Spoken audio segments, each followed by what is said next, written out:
여러분과 함께 시편 1편을 조금 더 우리의 현실의 차원에서 함께 좀 살펴보고 있습니다.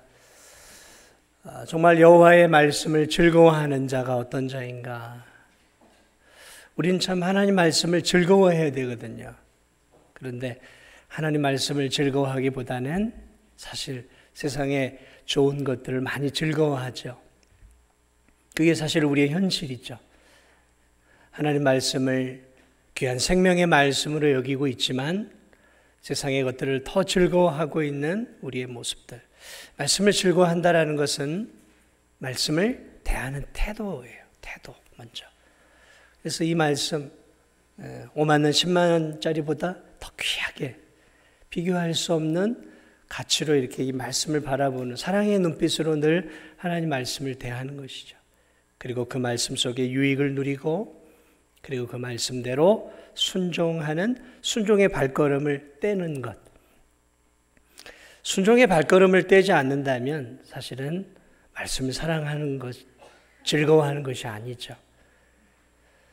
저는 오늘 한 걸음 더 나아가 복 있는 사람, 정말 행복한 사람은 말씀을 즐거워하는 것만이 아니라 말씀을 주야로 묵상하는 자다라는 것이죠. 묵상한다.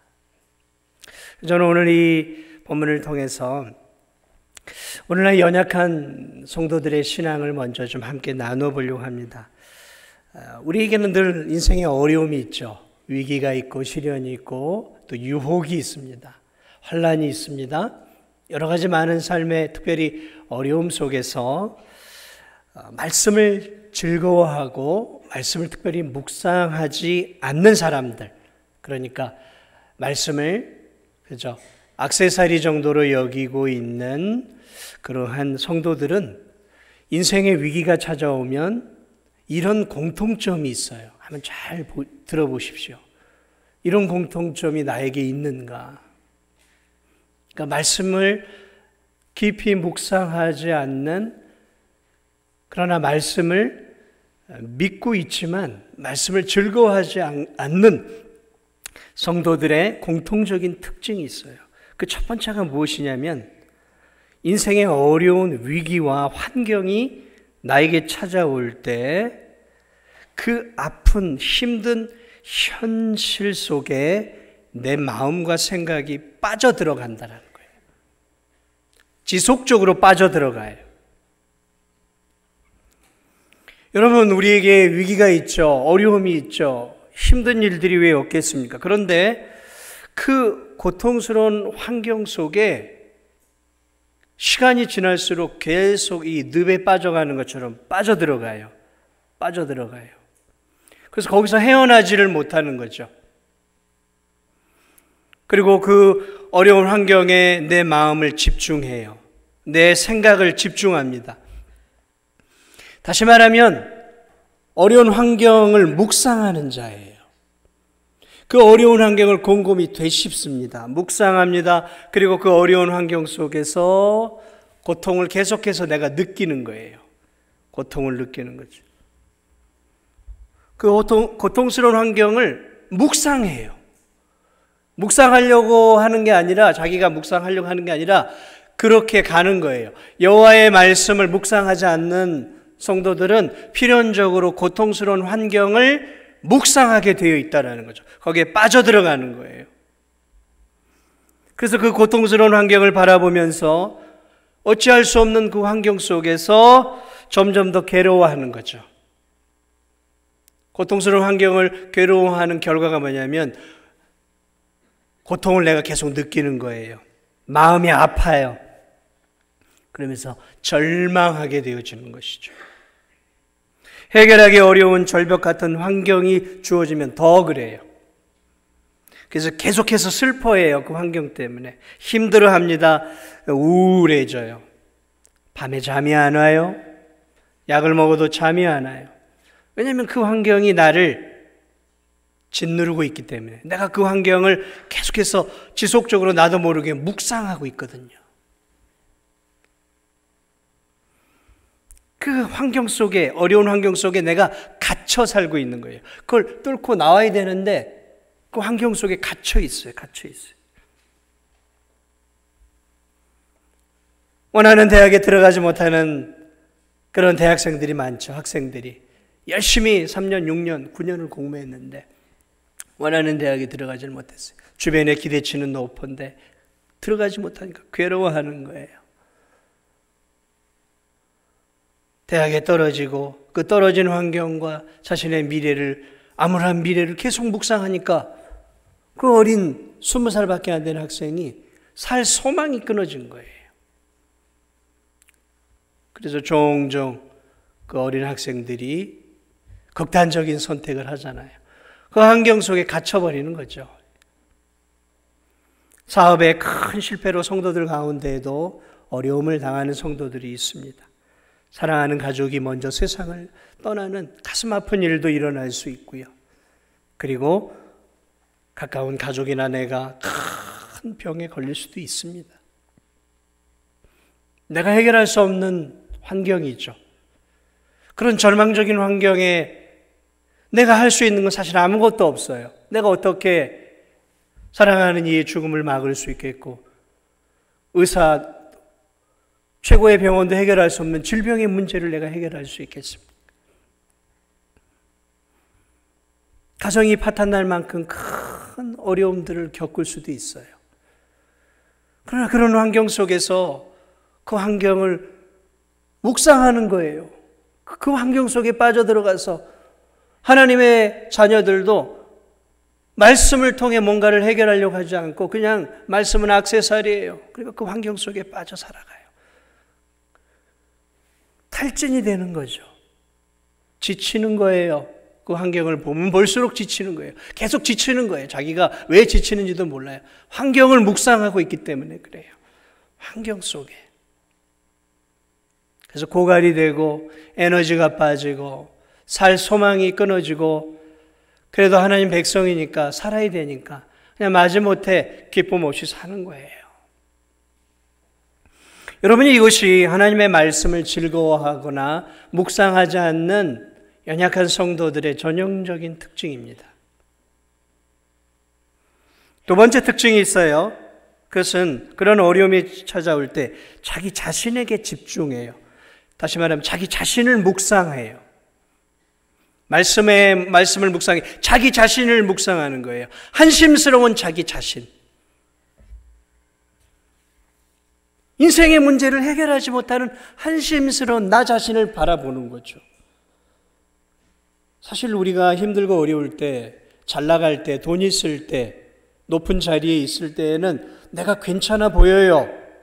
사람들도 고개 숙이고 사람들도 인정해줘요. 그런데 여러분, 내가 내 자리에서 내려오고 가진 것들이 없고 인생의 어려운 밑바닥으로 다가올 때, 그때 비로소 내가 나를 보게 되어지거든요. 그런 어려움 속에서 나 자신에게 집중을 하는 거예요. 근데 나 자신을 집중할수록 뭘 느낄까요? 한심스러운 나를 보는 거죠. 무기력한 나를 보는 거예요. 절망스러운 나를 보는 거죠. 야, 이런 것 하나 해결하지 못하는 게 나였구나. 나를 계속 바라보는 거죠. 나를 계속 바라보면 어떨까요?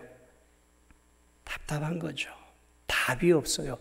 인생의 어려움 속에서 나를 자꾸 바라보면 답이 없어요. 왜요? 내가 할 수 있는 게 한계가 있잖아요. 내 경험, 내 지식, 내 지혜, 사실 알고 보면 아무것도 아닌 거예요. 인생에 큰 어려움을 당하게 되면 아무것도 아닌 거예요. 그러니까 그러한 어려움 앞에 파산된 상태에 있는 내 가정을 바라볼 때, 절망스러운 내 육신의 문제를 바라볼 때, 사랑하는 가족이 세상을 떠났을 때 거기에서 아무것도 해줄 수 없는 나를 바라보면서 주저앉는 거예요. 나를 묵상하는 거예요. 말씀을 묵상하고 하나님을 바라보기보다, 바라보는 척은 하죠. 말씀을 읽는 척은 해요. 안 읽는 게 아니에요. 근데 실제적으로는 뭘 묵상하냐면 나를 묵상하는 거예요.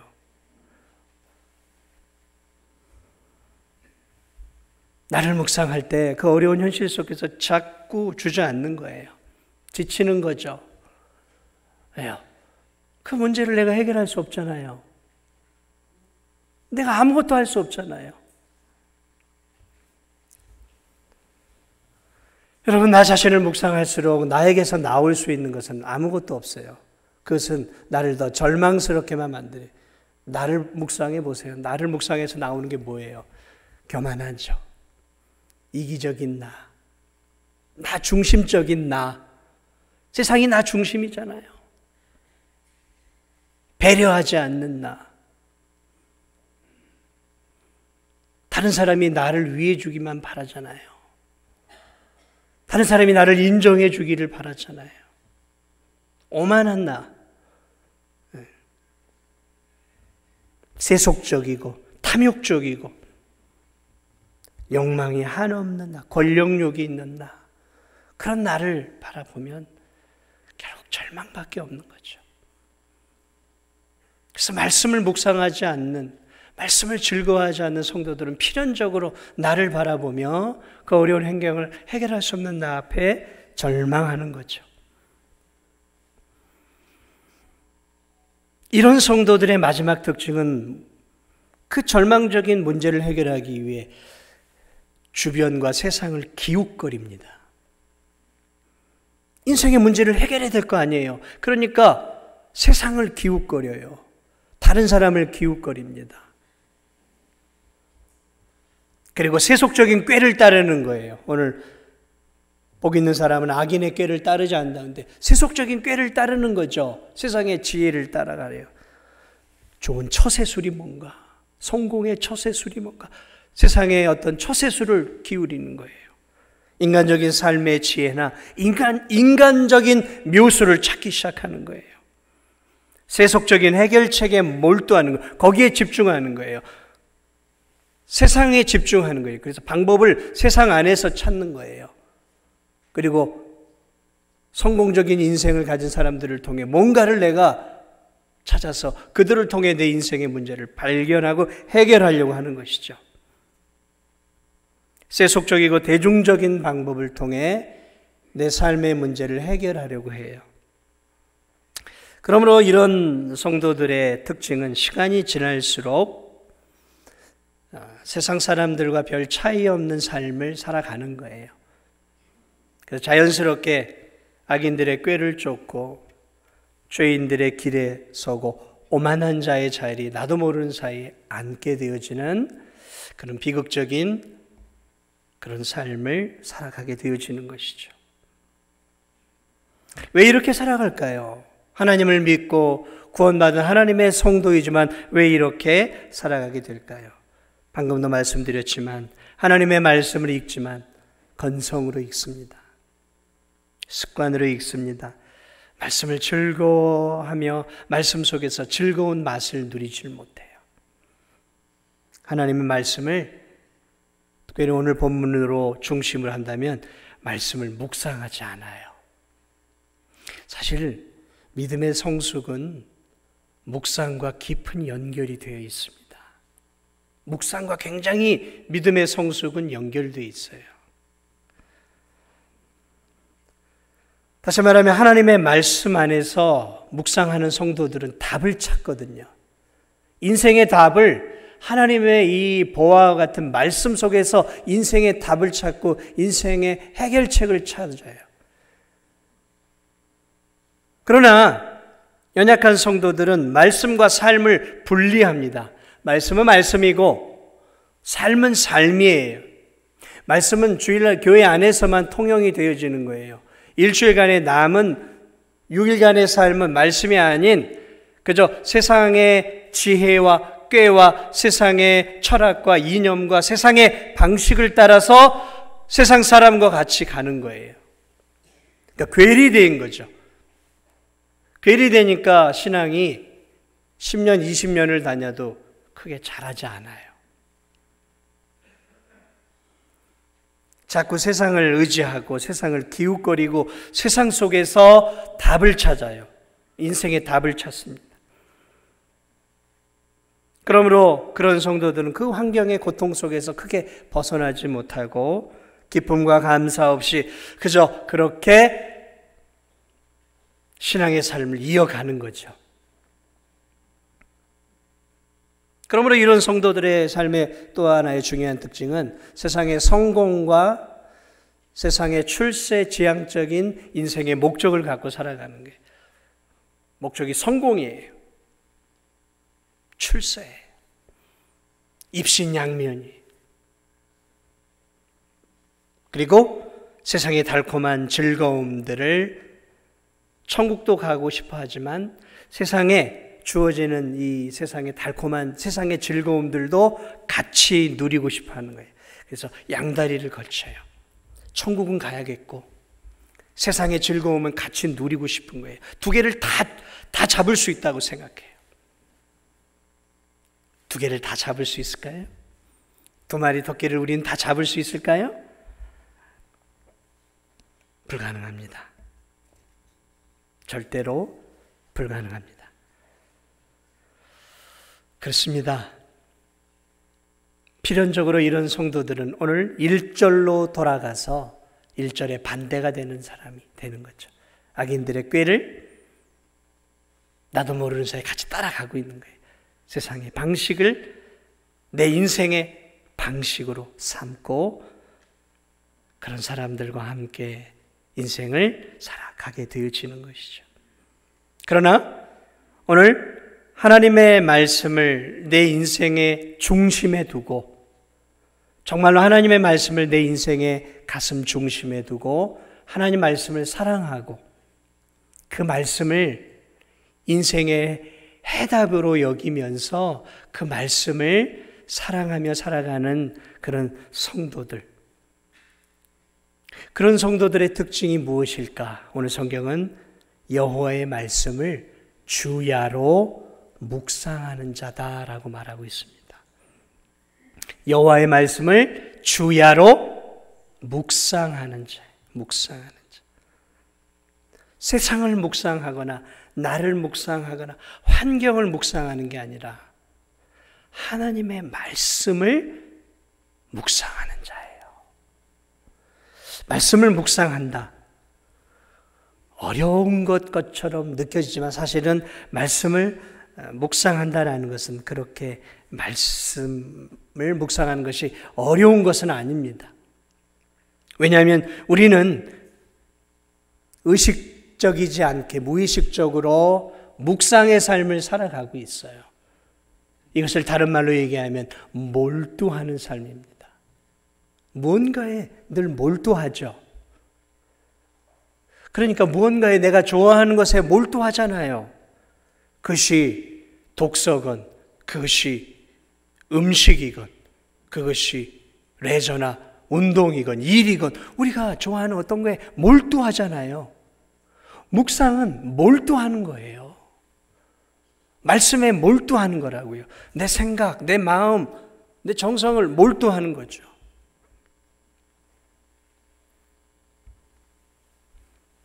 말씀을 묵상한다라는 것은 하나님의 말씀을 정말 내 인생의 영혼의 양식으로 여기면서 늘 꾸준히 먼저 먹는 것을 의미합니다. 사랑하는 여러분, 여러분은 정말 이 하나님의 말씀을 내 영혼의 양식으로 생각하고 있습니까? 정말 그렇게 믿고 있습니까? 그래서 정말 생명의 양식으로 여기면서 매일 이 하나님의 말씀을 내 양식을 먹듯이 먹고 계세요? 아멘 하는 성도들이 절반밖에 안 돼. 절반은 뭐예요?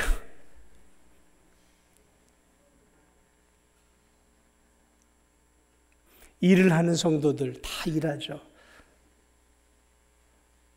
악착같이 밥을 먹습니다.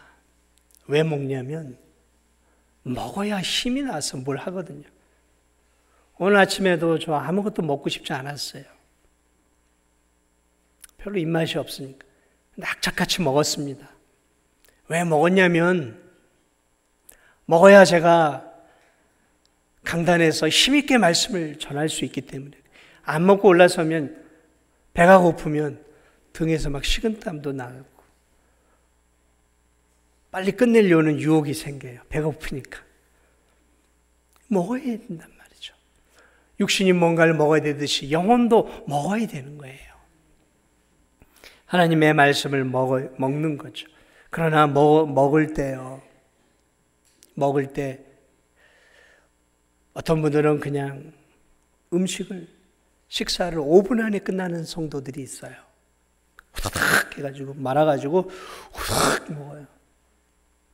근데 어떤 성도들은 보면 소가 여물을 씹듯이 다른 사람들 아랑곳하지 않고 꼭 씹어서 드시는 분들이 계시더라고요.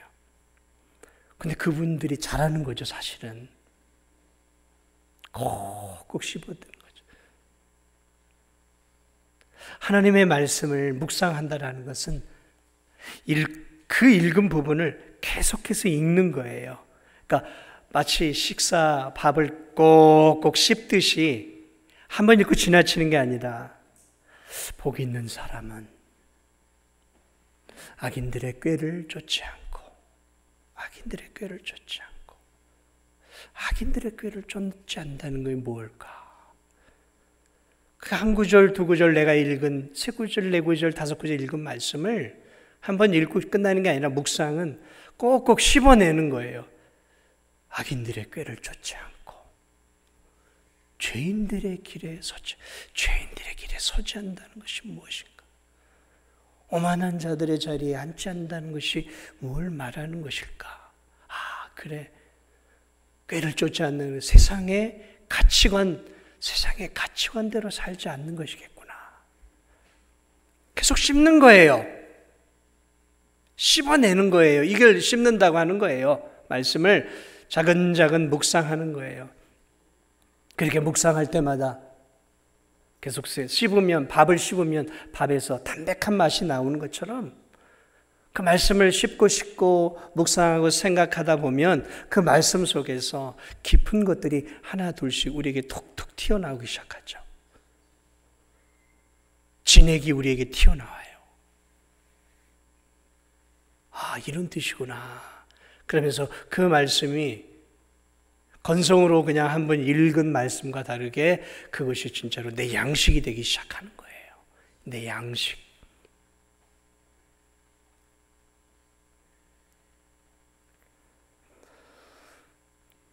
천천히 씹는 거예요. 천천히. 어제 순천만 국제 정원 박람회 갔는데요. 가기 전에 이제 11시쯤 넘어가지고 점심 식사를 그 근처에서 먹었어요. 아마 꼬막 정식이었던 것 같은데 맞습니까? 네. 꼬막이 이만큼 나왔어요. 밥 비벼서 먹는데 전 별로 꼬막을 좋아하지 않습니다. 저 도시에서 꼬막은 양념 맛이에요. 맛있게 양념을 해요. 그래서 이렇게 늘 식당에서 먹어도 양념 맛이 별로 맛이 없어요. 깊은 맛이 전혀 없어요. 꼬막이 이렇게 쌓여있는데 이게 또 열어서 먹어야 돼요. 열려있는 게 있길래 한두 개만 먹고 말았어요. 손 대기가 좀 뭐하잖아요. 손도 안 대고 그냥 앞에 또 이렇게 성도들도 있고 하니까 그냥 있는 거 이렇게 먹었어요. 그런데 한개 같은 우리 세 가족 한 분이 같이 우리 이미자 성도님이 그분이 손을 걷어붙이면서 그 많은 꼬막을 다 까기 시작하는 거예요.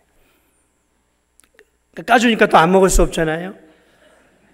그래서 먹기 시작했어요. 그런데 제가 제 평생 그렇게 맛있는 꼬막을 처음 먹어봤어요. 그 귀한 성도님이 까준 정성도 그 안에 들어가 있었지만 아마도 그 꼬막이 그 유명한 순천에서 멀지 않아 아마 벌교 꼬막이었지 않는가. 네, 벌교 자랑하는 거 아닙니다. 벌교에 누가 있는지도 몰라요, 저는.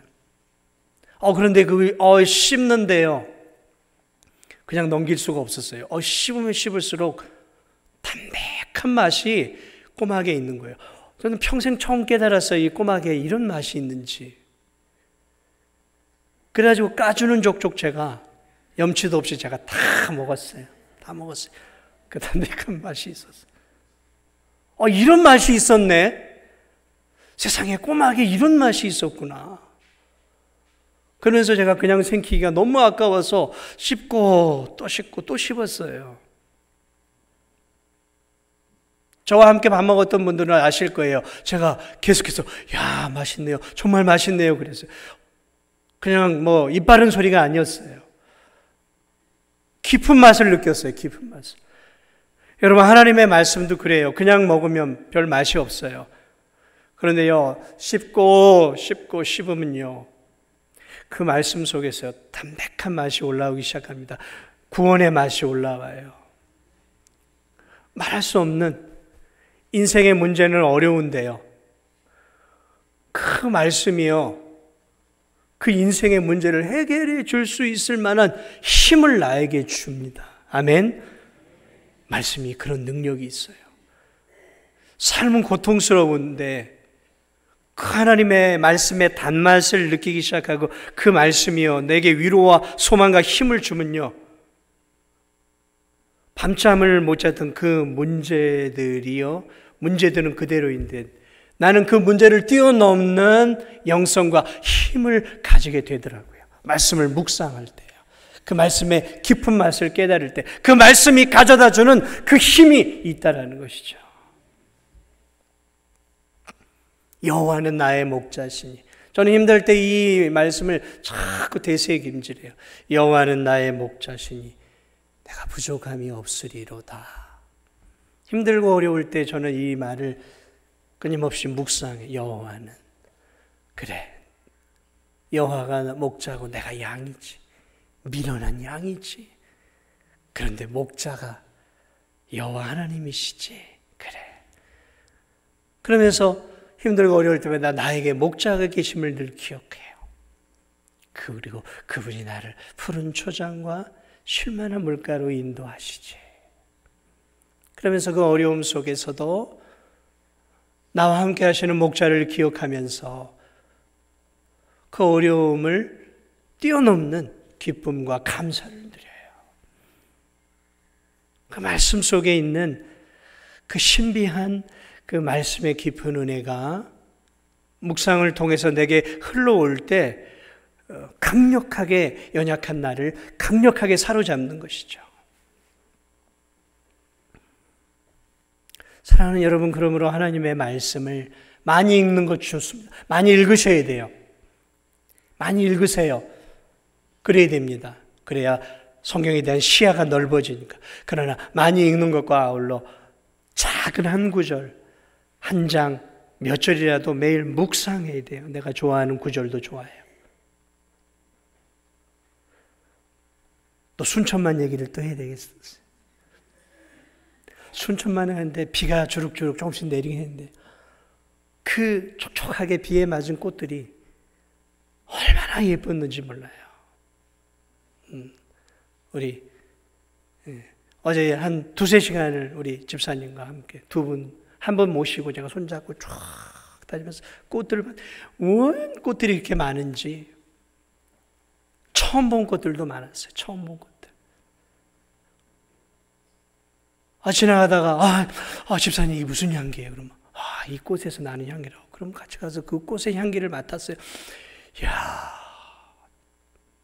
지나가는 저의 발길을 잡을 만큼 꽃향기가, 그리고 아름다운 꽃을 유심히 같이 봤어요. 같이 봤어요. 꽃을 이렇게 바라보는데 꽃들이 하나같이 다 제각기 모양이 있고 예뻐요. 그래서 이 꽃들이 이렇게 이쁘구나. 그냥 지나갈 때는 전체적으로 이쁘다 하고 지나갔는데 그 꽃 하나하나를 그 집사님과 함께 유심히 봤어요. 유심히 봤어요. 그리고 꽃향기를 맡았습니다. 그러니까 그 꽃 하나하나에서 나오는 향기와 아름다움이 다르더라고요. 사랑하는 여러분, 하나님의 말씀이 진리죠. 이 진리입니다. 그러나 여러분, 이 진리가 진짜로 내 삶 속에서 진리와 힘이 되기 위해서는 한 구절 한 구절을 유심히 봐야 돼요. 유심히 봐야 됩니다. 씹어야 됩니다. 그리고 그 말씀을 묵상해야 됩니다. 그러다 보면 이 말씀이 주는 향기가 있어요. 진리의 향기가 있습니다. 깊은 향기, 내 영혼을 지치고 힘들고 어려운 인생길을 살아가는 내 영혼에 쉼을 가져다주는 라벤더 향과 같은 향이 있어요. 그래서 그 말씀을 묵상하다 보면 새로운 힘이 나요. 새로운 힘. 여러분은 어디서 위로를 받기를 원하십니까? 여러분은 어디서 위로를 받으세요? 어디서 새 힘을 얻으세요? 이 힘든 인생길을 살아가면서 어디서 힘을 얻으세요? 어디서 힘을 얻으십니까? 나의 힘이 되신 여호와여, 내가 주를 사랑하나이다. 여러분, 나의 힘이 되신 여호와를 어디서 우리가 만날 수 있겠습니까? 하나님은 자신을 만날 수 있도록 이 성경을 우리에게 주신 거예요. 그러니까 여러분이 예수 그리스도를 만나고 싶으세요? 그러면 성경을 깊이 있게 묵상하세요. 성경 속의 십자가를 묵상하세요. 성경 속의 십자가의 사건과 부활을 묵상하세요. 그 부분을 읽으세요.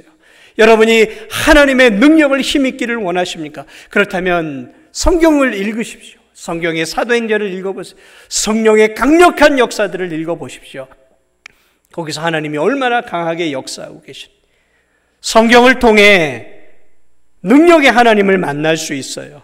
성경을 통해 하나님이 나를 얼마나 사랑하시는지를 만날 수가 있어요. 그러므로 많은 부분을 읽지 않아도 좋아요. 작은 부분을 읽고 또 읽고 또 읽어보십시오. 백독 중요하죠. 그러나 제 목표는 백독이 아니에요. 천독. 제 목표는 천독이 아니에요. 다독하는 거 중요합니다. 그래야 시야가 열리니까. 그러나 여러분, 더 중요한 것은 천독을 하더라도 내가 날마다 말씀 속에서 한 구절 한 구절 속에서 그 말씀 속에서 내가 하나님을 만나지 못하고 하나님의 은혜를 경험하지 못하고 하나님으로부터 주어지는 힘과 위로와 소망을 내가 경험하지 못한다면 이 힘든 인생길을 힘들게만 살아갈 수밖에 없잖아요. 하나님은 우리에게 위로를 주시고 힘을 주셨어요. 이 말씀을 통해 우리에게 구원의 은혜만을 주신 게 아니라 이 말씀을 붙잡고 천국까지 힘있게 항해하라고 믿음의 길을 걸어가고 어떻게 살아야 하나님이 기뻐하는 삶인지를 알려주시기 위해 자세하고 섬세하게 하나님이 이 귀한 말씀을 우리에게 주셨단 말이죠. 사랑의 편지라고 제가 말씀을 드렸어요. 얘들아, 이렇게 살아야 돼. 내가 너희들을 얼마나 사랑하는지 아니? 내가 너희들을 얼마나 아끼고 있는지 아니? 그래서 내가 내 아들까지 아낌없이 이 땅에 보내주시지 않았느냐. 그게 이 말씀 안에 있다는 거죠. 너희들의 인생이 두려워하지 마라. 저 출애굽기를 봐. 구약의 이스라엘 백성들, 광야에 아무것도 없는 이스라엘 백성들을 향해 하나님이 매일매일 만나를 통해 저들을 먹이시고 구름기둥을 통해 그늘을 주시고 밤에는 불기둥들을 통해 짐승과 추위로부터 그들을 보호해 주시고 앞서 인도하셨던 40년의 광야의 생활들을 우리가 묵상할 때마다 힘든 인생길이지만 어려운 인생길이지만 하나님이 우리와 함께하고 계시는구나. 우리를 놓지 않고 우리를 사랑하고 계시는구나. 사랑하는 여러분, 이것은 묵상을 통해 우리가 누릴 수 있는 기쁨들이에요. 묵상을 통해. 묵상은 어려운 거 아니에요. 어려운 거 아닙니다. 여러분, 드라마 좋아하시죠? 드라마 볼 때 어떻게 보세요? 딴짓하고 보세요? 진짜 재밌는 드라마 보면서 딴짓하고 보세요? 아니요, 딴짓하지 않아요. 20대 때 히트를 쳤던 드라마가 있어요. 좀 모래시계인가 있어요. 그때가 되면 막 길거리에 사람들이 없을 만큼. 여러분, 그 드라마 보듯이 좀 성경을 좀 보면 안 될까요, 우리가? 이야, 저 주인공이 저 제스처는 뭘 의미하는 거야? 저 말투는 무슨 뜻이야? 갈라서겠다는 뜻이군.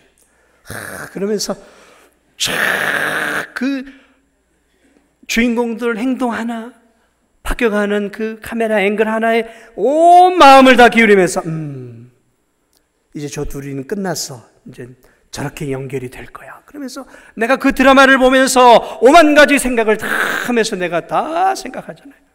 집중해보죠. 벌써 끝났네. 1시간 10분짜리 드라마가 5분 보는 것처럼 느껴지죠. 우리가 하나님 말씀을 좀 그렇게 볼 수는 없을까요?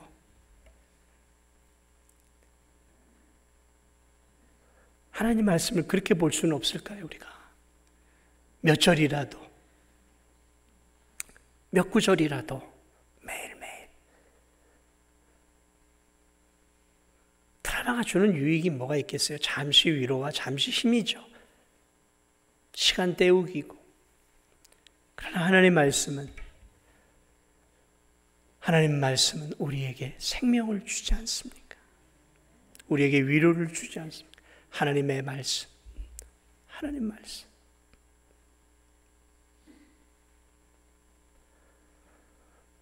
사랑하는 여러분, 마음을 다해 한번 생각해 보세요. 여러분 하나님 말씀을 얼마나 존중하고 있습니까? 여러분 정말 하나님 말씀을 정말 존중하고 있습니까? 목사가 읽으라고 하니까, 성경이 읽으라고 하니까가 아니라 이게 정말 내 생명으로 다가올 때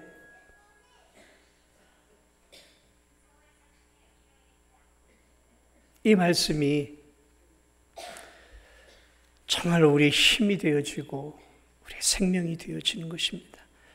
하나님을 만나고 싶으시면 말씀을 묵상하세요. 예수님의 사랑을 경험하고 싶으시면 하나님 말씀을 묵상하십시오. 여러분, 나 자신을 묵상하지 마세요. 어려운 환경을 묵상하지 마세요. 주변의 세상을 기웃거리지 마세요. 인생의 답은 말씀 안에 있습니다. 인생의 답은 말씀 안에 있습니다. 인생의 답은 말씀 안에 있어요. 우리의 인생의 해결책도 말씀 안에 있습니다.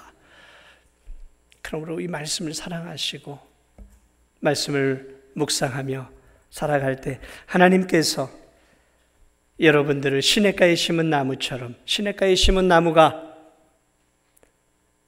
물에 닿아 있잖아요. 시냇가에.